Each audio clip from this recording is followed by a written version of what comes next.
This is an urgent, unexpected, and quite frankly disappointing update to my most recent video, which had announced that Mike Johnson had lost his first official vote to become Speaker of the House. But unfortunately, friends, Mike Johnson did become Speaker of the House, and he technically got it in the first round of voting because it appears that Johnson, Republicans, and the House clerk's staff pulled a very shady, but apparently very viable, stunt with House procedure, which effectively delayed the final announcement of the final vote tally in that first vote, giving Mike Johnson the time he needed to flip 2 defectors and become Speaker of the House. This move has baffled, has stunned professional reporters and professional House procedural experts, and we have to talk about it. But before we do, if you end up liking this video and you want to support the channel, please be sure to hit the like, subscribe, and alert bells before you go. All right, friends, I've got a clip I'm going to play for you here, and we've got some things to read. But before I do any of that, I want to apologize because Mike Johnson became Speaker, and he technically did it in the first round of voting. Now, the votes were in. Even the people who didn't vote in that first round initially were given a chance, like Chip Roy. Okay, you stayed silent. Do you want to vote for somebody? And everybody did. But when the dust settled, he had 3 defectors. Mike Johnson had 3 people voting in opposition to him, and he could only afford to lose 1. As a matter of fact, it was announced that there would be a second ballot, a second round of voting. All that remained was for the House clerk to basically swing the gavel and announce the final vote tally, and then the second ballot would officially begin, which is why professional journalists like at, Punch Bowl and, ABC and other places, why they announced, okay, the second ballot is about to begin, Johnson loses the first one.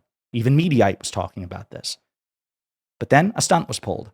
Apparently a viable one. We're going to dive into it, but this is the recap from a shocked ABC News reporter, and then I'll see you on the other side of it. And Terry, we watched that scene play out in dramatic fashion. So 90 minutes go by roughly from when the last vote was cast to the ultimate conclusion. Republicans made the decision to leave the vote open because they believe they could turn some of these no votes into yeses at the 11th hour, have them change their vote, and then technically Mike Johnson would win on the quote-unquote first ballot, which is exactly what happened. Mike Johnson seen walking off the floor. You and I talked about it live on the air with 2 of those 3 holdout votes, the 2 that he could flip, Keith Self and Ralph Norman. They go into the cloakroom, they go off the floor. We do not know what they discuss behind closed doors. Obviously, we're working on figuring that out at this hour. And then after some time, Norman and Self emerge. We see at least Keith Self shake hands with Mike Johnson.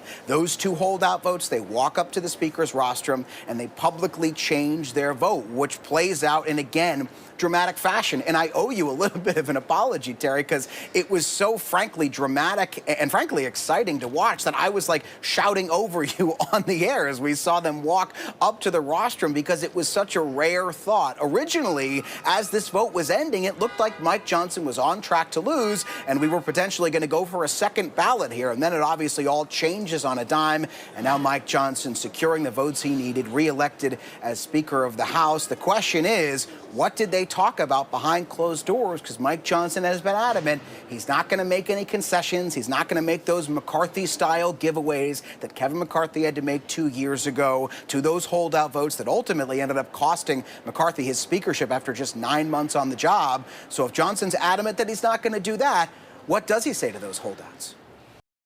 It's a very important question, but the immediate question, as far as I'm concerned, is what the hell happened with that House procedure? Again, seemingly stunning this ABC reporter.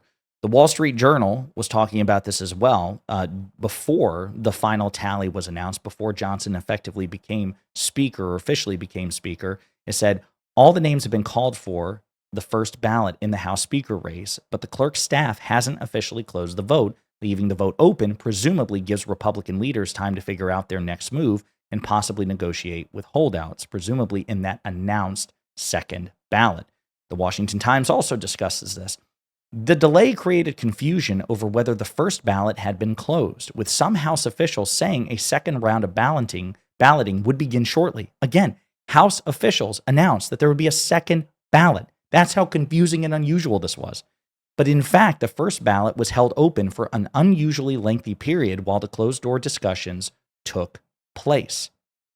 And we now know that Donald Trump called in during the conversation that Mike Johnson had with Keith Self and Ralph Norman, presumably to pressure them into cease to being holdouts. This is stunning. An award-winning reporter, Lucy Bustamante, pointed this out as well. In a highly dramatic process, the clerk kept the vote open. 2 members changed their vote. This is stunning. But it's not just reporters. It's not just the DC press. You have Aaron Frischner, who is the deputy chief of staff for Congressman Don Bayer. He has been up in arms about this. He is baffled as well. Now, before the final vote was gavelled, so at 2:11, Aaron Frischner says this: "They should have gavelled this vote closed and reported the final tally a while ago, and I don't understand why there's a delay. The procedural rules do not, as far as I know, allow the clerk the leeway to let the vote just hang open for a long period of time once everyone has voted." Then at 2:35, after the final tally was announced and Johnson had converted 2 of the holdouts, Aaron Frischner says this: I'm sure Johnson and Trump appreciate your congratulations, but it would be awesome if someone who does journalism professionally could tell us what the hell the House clerk staff just did. And so far, there have been no answers. At 2:40, he pointed out, if the acting clerk and Republican tabulators can just pretend to still be counting and keep the vote open for absurdly long periods of time while Johnson cuts deals, why didn't Kevin McCarthy just do that? Because you remember, Kevin McCarthy, the previous Republican Speaker of the House, went through 15 rounds of voting, official rounds, before on that 15th round becoming Speaker of the House in January 2023. So Frischner's point's well taken. Why go through that humiliation? Why not just bend procedure or pull this stunt? What is going on? He's still talking about it as well. I would love to know the answer, and if not, I would also love to know the answer to this. So he's talking about an exchange here. Would still love to know why the acting clerk broke from standard practice here, but it seems we're not going to find out. Someone on Twitter responded saying, had the Republican tellers reported their numbers to the clerk? Aaron Frischner says, I would love to know the answer to that question, and if not, I would also love to know the answer to this, which is the Kevin McCarthy question. What the hell happened? It doesn't seem like we're going to find out, because strangely, even though some journalists are reporting on how unusual this is, they have no interest in reporting if it actually has a basis in the rules. The reason I assume that it does, or at least there's no explicit prohibition against it, and that just potentially the Republicans violated the spirit of the rules, is because Hakeem Jeffries and House Democrats have not objected. Now, I suppose it's also possible that the Republicans violated the rules, but the Democrats don't want to complain about it because worst case scenario, it just means a second round of ballots that Johnson would certainly win if he was able to flip 2 defectors in the first round. So maybe Democrats are like, yeah, this is shady. Yes, this potentially violates the rules, but we're not going to complain about it because what's the point?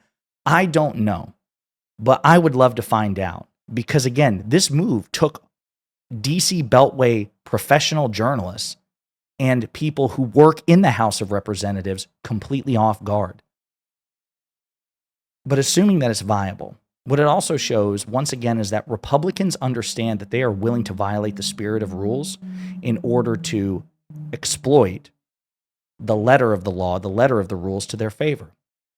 Mike Johnson knew that it would be embarrassing, it'd be humiliating for him and for Trump for him to lose that first round of voting officially. As we discussed, Republican lawmakers said if that happens, even if Johnson is elected on the second round of voting, it just proves that the Republicans can't govern. So rather than go through that humiliation, it appears that Johnson, the Republicans, and the House clerks, either in accordance with one another, like overtly, or perhaps it was just an unspoken understanding to buy Johnson the time he needed to, so that he and Trump could say, we got it on the first round. It was close. It was a squeaker, but we got it.